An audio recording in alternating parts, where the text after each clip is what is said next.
deputados federais Eduardo Bolsonaro, do PL, e Tabata Amaral, do PSB, ambos de São Paulo. Eu quero agradecer a presença de vocês. A vida também é arriscar, então eu fiquei pensando, será que eu vou conseguir colocar o Bolsonaro ao vivo dos Estados Unidos e a Tabata aqui do Brasil ao mesmo tempo? A gente conseguiu e entrega para vocês aqui, espectadores do nosso conteúdo na CNN Brasil, este grande debate. Donald Trump vai voltar a comandar a Casa Branca após 4 anos de governo Biden. O republicano venceu tanto no colégio eleitoral como no voto popular e vai governar com maioria no Congresso, uma Suprema Corte conservadora e uma oposição enfraquecida. Com isso, Trump terá a oportunidade de implementar as promessas de campanha, entre elas uma política econômica mais protecionista, restrições na imigração e uma mudança clara na agenda ambiental dos Estados Unidos, com impactos no mundo, todas elas com impactos dentro e fora do país. Vamos agora ao nosso grande debate, neste primeiro bloco, começando pelo Eduardo Bolsonaro. Bolsonaro, que fatores levaram Trump à vitória? Basília, boa noite, deputada. Eu acredito que os principais fatores foram o foco na questão interna norte-americana, né? Ele está vendo o americano comum, né, da classe média, que é a maior parte da fatia aqui do eleitorado americano, ele está preocupado com a questão da inflação, né, que vem subindo muito, e o americano não é acostumado com essa questão da inflação. Então ele compara, por exemplo, como é que estava a vida durante o governo Trump e como é que está a vida hoje em dia. E nessa comparação, ele tem saudade do passado. Então esse é o primeiro aspecto positivo. E pelo lado negativo, ele vê uma prioridade naquela chamada agenda woke, com a qual ele não concorda. Então, tudo passa por questão de escola, ideologia de gênero, a transição de sexo para crianças que são menores de idade, por vezes passando por cima da autoridade dos pais. Então, todo esse tipo de agenda, né, o Trump, ele se comprometeu em acabar com esse tipo de coisa. E a questão do emprego é a questão que realmente vem forte com relação ao Trump, né, de fazer uma economia forte. E a gente já sente o reflexo disso aqui no Brasil. Tanto é que os investidores estão correndo para comprar dólar, o dólar disparou, porque eles acreditam que os Estados Unidos vai voltar a ser uma grande economia, vai virar, né, uma política muito mais pró-mercado, muito mais liberal e menos socialista. O Trump, que no governo passado fez a maior redução, a maior corte de impostos de toda a história dos Estados Unidos, um pouco exemplo daquilo que ocorreu aqui durante o governo Jair Bolsonaro, onde mais de 4 mil itens, né, foram reduzidos os impostos e o governo acabou arrecadando mais. Então, esses fatores foram os principais que levaram o Trump a ter essa esmagadora vitória, inclusive no voto popular, que lá nos Estados Unidos a eleição ocorre através dos delegados, né? Quem ganha no estado leva todos os delegados daquele estado. E desde 2004, um presidente republicano não era eleito, tendo também consigo o voto popular. Ele colocou mais de 5 milhões de votos em cima da Kamala. Então isso foi um claro, né, recado da sociedade norte-americana, dizendo que prefere um presidente que foi censurado, que foi indiciado, que foi perseguido, ameaçado de ser preso, que ainda assim preferem esta pessoa do que qualquer outra alternativa proposta pela esquerda, seja Joe Biden, seja Kamala ou qualquer outro tipo de presidente. Então é um claro recado de que eles querem sim uma mudança. E isso daí já começa a vir aqui para o Brasil, né, nesse mundo globalizado que a gente vive, a afetar o imaginário do brasileiro. Porque se em 2016 Donald Trump foi eleito em circunstâncias improváveis, tal qual ocorreu com Bolsonaro em 2018, e também, né, os dois acabaram não sendo reeleitos reclamando de suspeitas, né, de um processo eleitoral duvidoso, agora Trump retornou à presidência. Então, por que não também Bolsonaro não pode ter a chance de fazê-lo? Lembrando que sim, tem que ser revertida a questão da inelegibilidade do presidente Jair Bolsonaro, mas aí eu deixo a pergunta para vocês da plateia. Por que Bolsonaro está inelegível? Por se encontrar com embaixadores? Por subir num caminhão de som, né, e dar um discurso no 7 de setembro?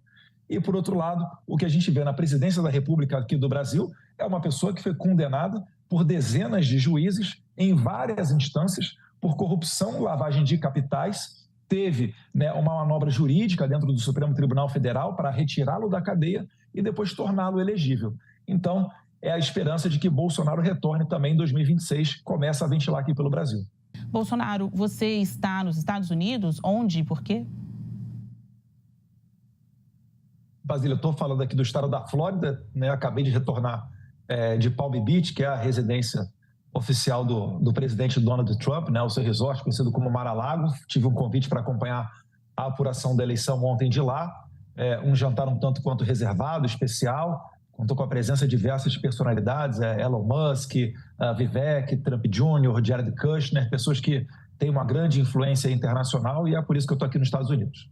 Eduardo Bolsonaro, como a volta de Trump impacta aqui no Brasil? Você já pensou, já pincelou bastante estas questões na sua primeira resposta, mas eu queria fazer uma provocação a mais. Você disse que Trump foi cerceado, perseguido, mas mais do que isso, ele também se tornou o primeiro presidente americano condenado criminalmente pela justiça.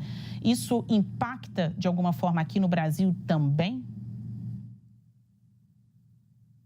Olha, Basílio, se a lei da ficha limpa fosse efetiva, o Lula jamais poderia ter sido presidente. Aqui no Brasil, a gente já sabe que há muito tempo não importa a lei, importa quem são as pessoas. Então, como a deputada falou, considerou Jair Bolsonaro um criminoso, mais uma vez eu pergunto, criminoso por se encontrar com embaixadores, né? Criminoso por subir num caminhão de som 7 de setembro e dar um discurso? Então, para determinadas pessoas, a pessoa criminosa se passa até perto de uma baleia, no mar. Então, isso daqui no Brasil é tudo uma questão de narrativa, é a cortina de fumaça que, enfim, a própria deputada acabou falando até com certa propriedade, até determinado ponto no começo eu fui concordando com ela pelas razões da eleição do Trump, mas depois vem um diagnóstico totalmente errado, né? Nós não somos extremistas, nós não somos radicais. Eu só não quero é que meu filho vá para a escola e retorne com uma orientação diferente. Eu quero que ele aprenda português, matemática, inglês, para de repente ter a mesma oportunidade de estudar no exterior, numa boa instituição. Então, acredito que é mais ou menos por aí. Agora, focado na pergunta que foi com relação aos impactos no Brasil, ele já começa a acontecer, né? Dias antes da eleição, o Lula, matéria da Folha de São Paulo, falou que uma eleição, uma vitória de Trump nos Estados Unidos, traria, né, em cena uma outra face do nazismo. E agora ele dá parabéns, né, e deseja sorte e sucesso ao presidente Donald Trump. Então, você já vê aí uma mudança nessa comunicação.